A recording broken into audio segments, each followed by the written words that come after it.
and welcome. The purpose of this video is to give you some information about sixth grade language arts with Mrs. Montgomery. Um, we are very excited to start off this school year. I'm happy to be here. I'm looking forward to helping your child foster a lifelong love for reading and writing. This is my 10th year teaching sixth graders, and it's my 6th year here at WMS. You might know me as a math teacher and a language arts teacher for sixth grade. My goal in life really is to create lifelong readers and thinkers.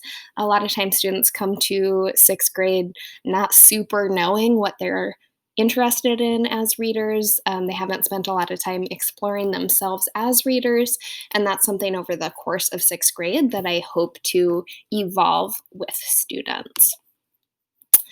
So the scope and sequence of our language arts course, we use the general direction given from our district curriculum springboard, but we focus in on narrative writing, explanatory writing, full paragraph responses, being reflective in responses.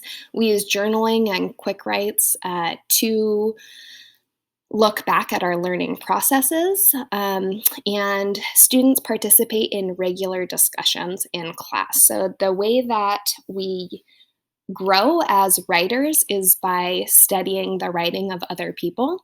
So we use narrative writing, for example,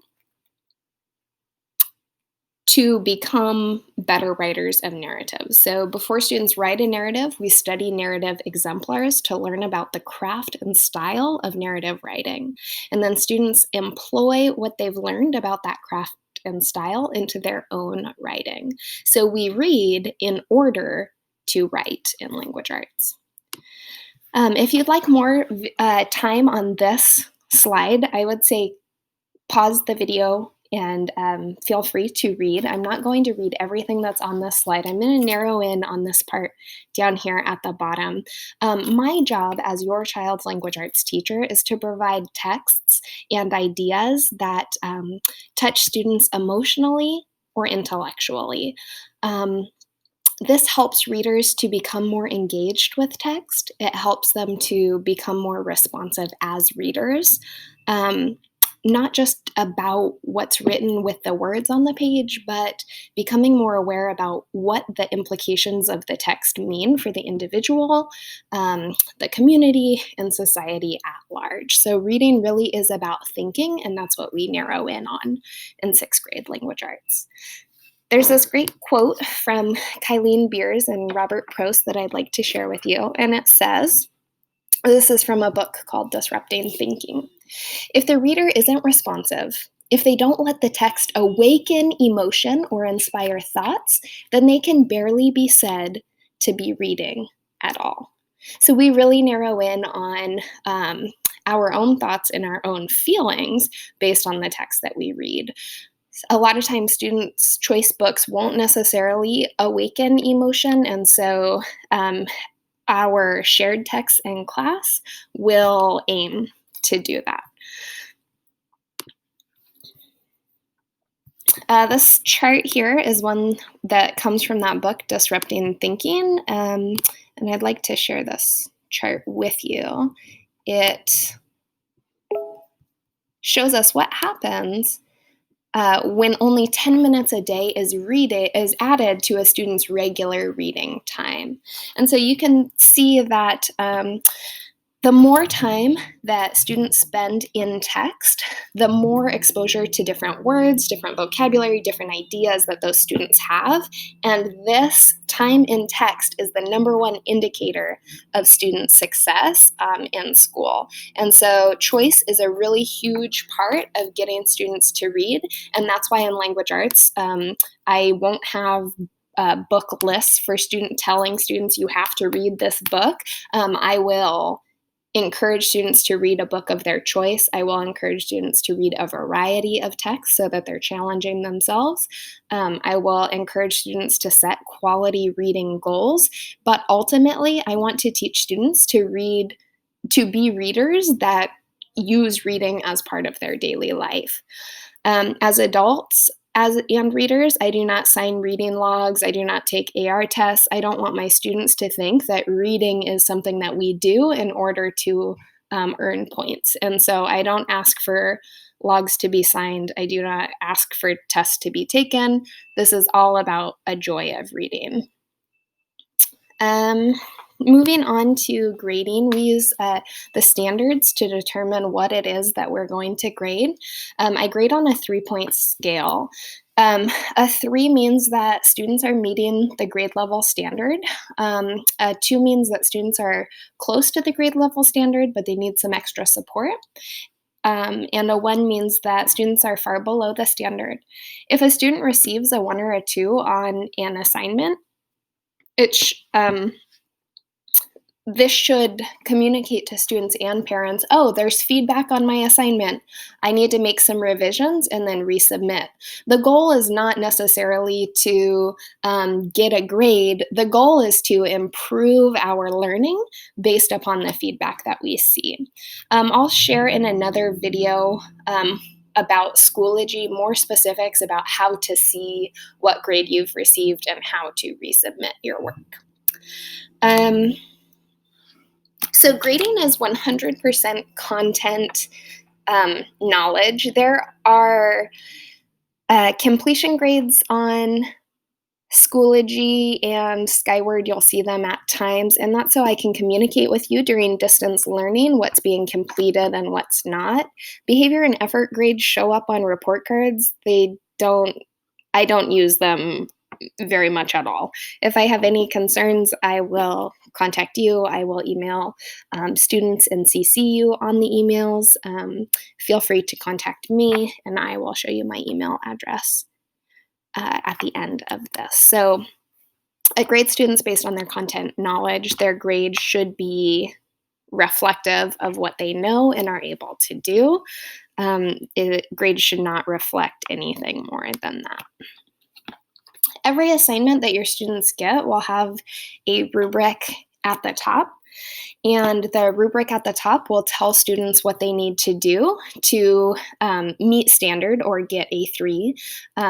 It also tells students what they've done if they are in the near standard or below standard range. Again, I'll give more specific directions about how to see assignments and what your grades are and how to improve assignments in a subsequent video.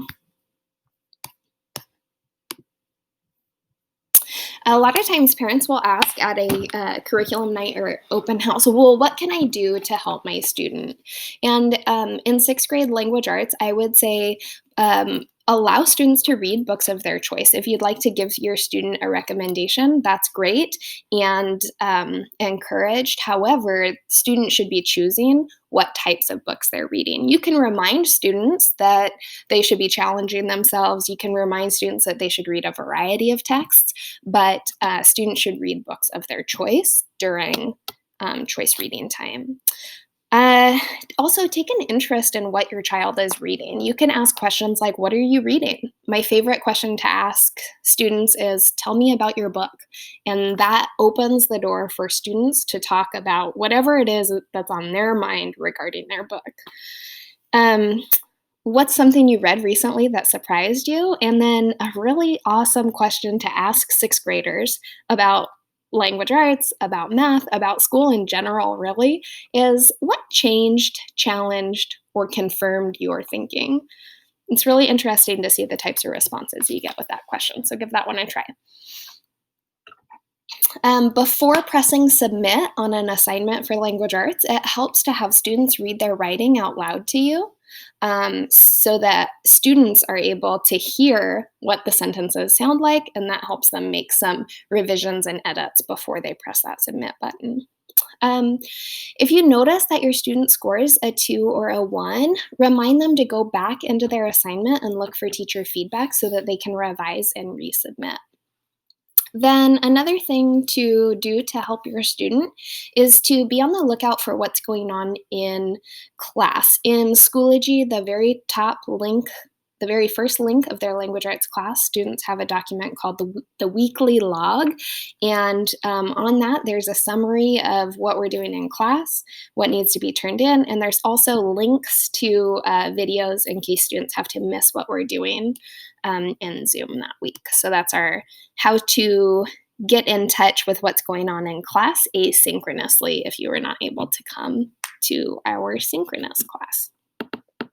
Speaking of synchronous classes, when we meet on Zoom, I want for students to be on time. They should have their book with them for choice reading. They should have their technology checked and ready before class. They should have any assignments that need to be completed for that class period done. Students should be on mute generally unless they're needing to unmute to answer a question. Be present, so actively participate, be focused, and pay attention. One way to do that is by using the chat responsibly. Ask and post class-related questions and share comments related specifically to what's going on in class. Something that helps move the conversation in class forward is the way that we use the chat function. So like I said, I'm going to post another video. The subsequent video that I post, I'll put it in Schoology. I'll also send it out to parent emails directly so that you can see specifically these items. I'm going to show how to see student grades. I'm going to show how to submit and resubmit work. I'll show you the weekly assignment log. I'll show you where to find the videos of lesson summaries for that asynchronous instruction, and it'll be posted in your child's ELA class on Schoology. If you need to contact me, press pause here, write down my email. The best way to contact me is through email. I generally don't have my email up during class time, but I check it between classes, I check it before school, I check it after school. It's cmontgomery@osd.wednet.edu. And then this post-it from a student last year sums up kind of what language arts instruction is all about. The student says, "Why do I feel so good about reading now than I did before?" So the student's saying, before reading, not so much. Now reading, oh yeah. And that's really what it's all about in 6th grade language arts. Thanks for watching. Be on the lookout for that follow-up Schoology tour video.